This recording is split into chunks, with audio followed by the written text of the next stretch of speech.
베르나르 베르베르의 장편 소설 개미 이세욱 옮김 제1부. 오늘은 91쪽을 읽겠습니다. 구원은 지진이라는 뜻하지 않은 모습으로 찾아왔다. 가장 먼저 벽들이 옆으로 심하게 흔들리면서 모래가 천장으로부터 폭포처럼 쏟아져 내리기 시작했다. 곧바로 두 번째 진동이 일더니 세 번째, 네 번째로 이어진다.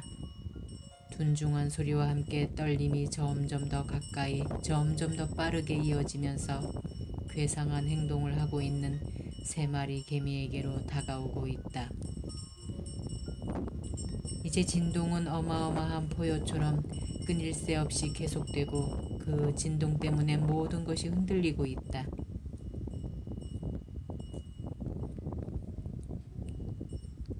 그런 요동 속에서 젊은 수개미가 퍼뜩 정신을 차리고 심장 박동을 다시 빠르게 하더니 자신을 죽이려고 끌고 가는 두 개미에게 위턱을 날려 그들이 어쩔 줄 몰라 하는 사이에 터널 속으로 달아난다.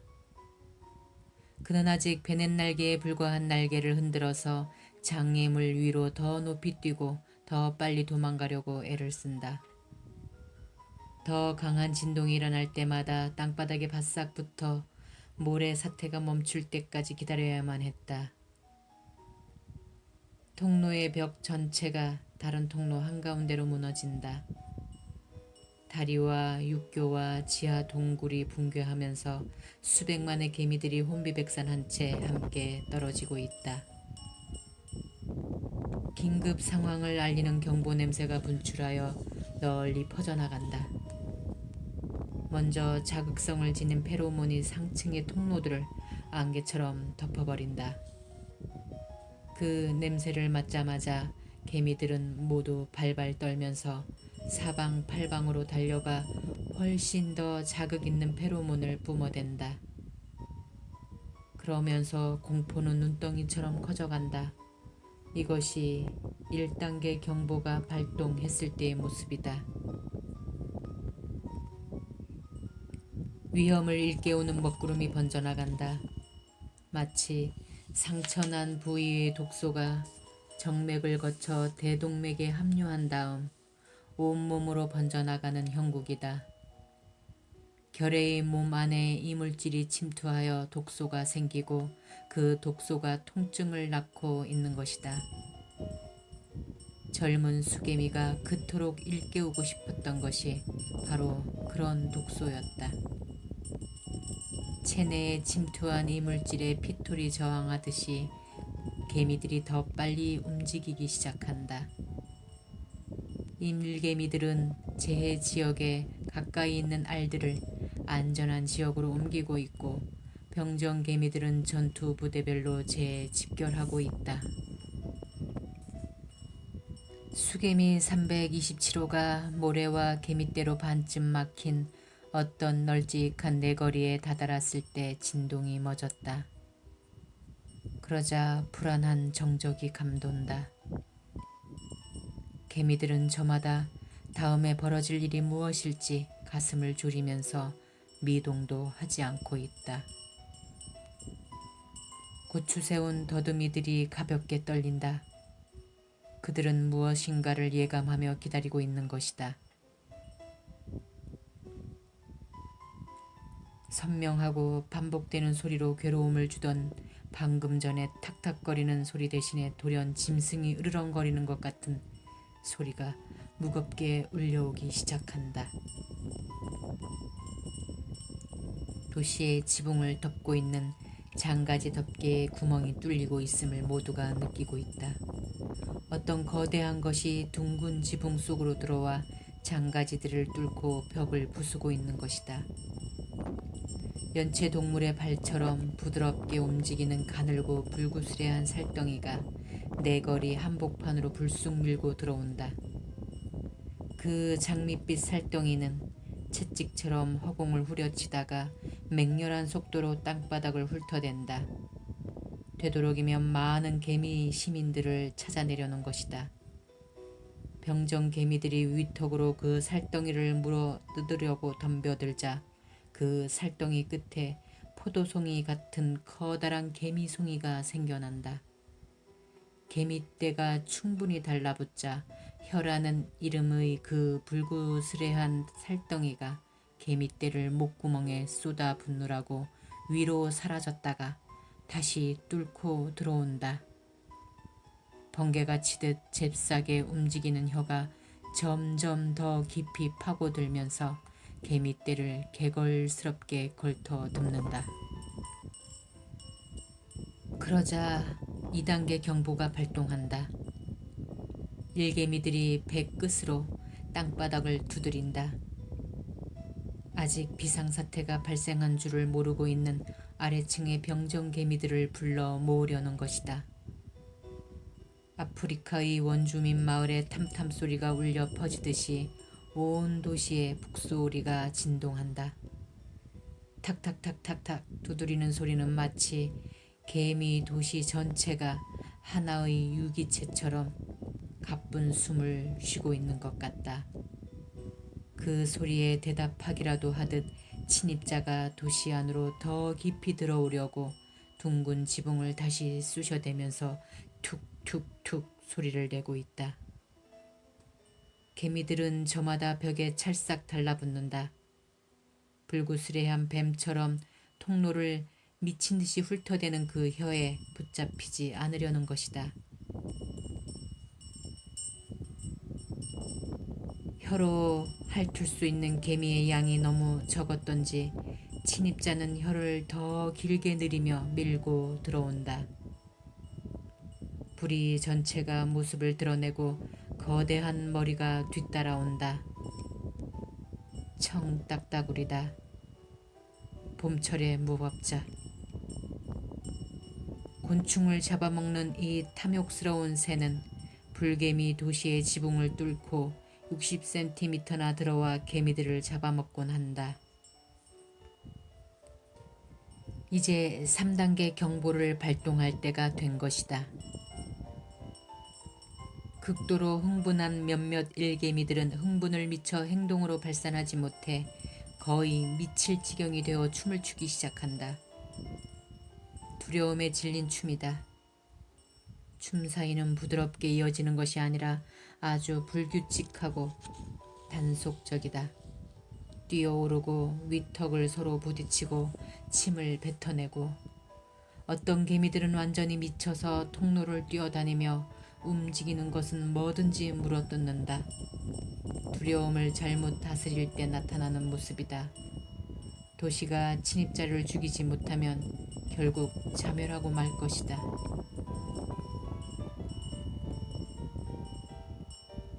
재난이 일어난 곳은 서쪽 지상 15층이다. 그러나 3단계 경보가 발효된 지금 온 도시가 인전태세를 갖추고 있다. 일개미들은 알들을 피난시키기 위해 지하의 맨 아래층으로 내려가고 있다. 아래로 내려가는 일개미들과 엇갈려 위턱을 세운 병정개미들의 행렬이 서둘러 위로 올라가고 있다. 헤아릴 수 없이 많은 세대를 거치는 동안 개미도시 벨로캉은 그런 불상사에 맞서서 스스로를 지키는 방법을 터득하게 되었다. 그 북새통 속에서도 병정개미들 계급 중 포수개미에 속하는 개미들은 특공대를 형성하고 긴급 작전을 떠맡는다. 그들이 청딱따구리의 몸 중에서 가장 취약한 부분인 목을 둘러싼다. 그런 다음 몸을 뒤집고 근접 사격 자세를 취한다. 그들의 배가 총이 되어 청딱따구리를 겨냥하고 있는 것이다. 발사. 포수개미들은 괄약근에 있는 힘을 다주어 고농축 개미산을 발사한다. 청딱따구리는 누군가가 갑자기 가는 핀으로 만든 목도리로 목을 죄어오는 듯한 고통스러운 느낌을 받는다. 새는 버둥거리면서 목을 죄어오는 곳으로부터 벗어나려고 한다. 그러나 새는 너무 깊이 들어가 있었다. 새의 날개가 땅과 둥근 지붕의 장가지 사이에 끼어 있다. 새는 작은 적들을 되도록 많이 죽이려고 혀를 날름거린다. 새로운 병정 개미들이 밀려든다. 발사. 청딱따구리가 경련을 일으킨다. 이번엔 병정 개미들이 가는 핀들이 아니라 가시들로 찔러오는 것 같다. 청딱따구리가 부리를 마구 흔들어댄다. 발사. 개미산이 또다시 분출한다. 청딱따구리가 부들거리면서 호흡이 버거워짐을 느낀다. 발사. 개미산이 청딱따구리의 신경을 뚫고 그를 완전히 궁지에 몰아넣는다. 사격이 멎는다. 여기저기서 커다란 턱을 가진 병정 개미들이 달려나와 개미산에 댄 상처를 물어뜯는다. 한편에서는 한 무리의 병정 개미들이 바깥쪽 둥근 지붕에 남아있는 부분으로 올라가서 청딱따구리의 꼬리 위치를 알아낸 다음 가장 냄새가 많이 나는 항문으로 뚫고 들어가기 시작한다. 타고나길 싸움꾼으로 타고난 이 병정개미들은 금방 항문의 입구를 벌리고 새의 창자 속으로 밀고 들어간다. 앞서 개미상 공격을 벌였던 무리가 청딱따구리의 목 살갗에 구멍을 뚫어냈다. 붉은 피가 흘러나오기 시작하자 병정개미들은 경보 페로몬의 방출을 중단한다. 이제 목 부위의 싸움에서는 승리했다고 생각하는 것이다. 목의 살갗이 활짝 벌어지자 병정개미들이 일제히 달려든다. 청딱따구리가 삼켰던 개미들 중에서 후두 안에 아직 살아있는 개미들이 있다. 병정개미들이 그들을 구출해낸다. 병정개미들은 거기에 만족하지 못하고 머리 안으로 들어가 뇌에 도달할 수 있는 길을 찾고 있다. 일개미 한 마리가 통로 하나를 찾아냈다. 목의 굵은 혈관이다. 아직 그것만으로는 부족하다. 심장에서 머리로 피를 보내는 목 동맥을 정확히 알아내야 한다. 그 반대인 목 정맥은 안 된다. 마침내 찾아냈다. 병정개미 네 마리가 그 혈관을 째고 붉은 혈액 속으로 뛰어들어간다. 심장 박동이 밀어올리는 피의 흐름에 실려 병정개미들은 곧 뇌방구의 한복판까지 올라간다. 그들은 거기에서 회색지를 파 들어갈 채비를 갖춘다. 청딱따구리는 고통을 이기지 못해 이리저리 뒹굴어보지만 몸 안에 들어와 살을 저며대는 이 침입자들을 당해낼 도리는 없다. 온 부대의 개미들이 청딱따구리의 허파 속으로 들어가 개미산을 쏟아붓는다. 새가 참혹하게 기침을 해댄다. 위턱으로 무장한 다른 개미들이 식도 안으로 지쳐 들어가 항문 쪽에서 올라오는 동료들과 소화기관 안에서 합류하려고 한다. 항문 쪽으로 들어갔던 개미들은 잘록 창자를 발빠르게 기어오르고 있다.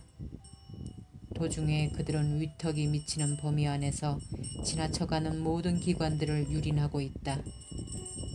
그들은 여느 때 땅을 파는 것처럼 살아있는 살코기를 후벼 파고 있다.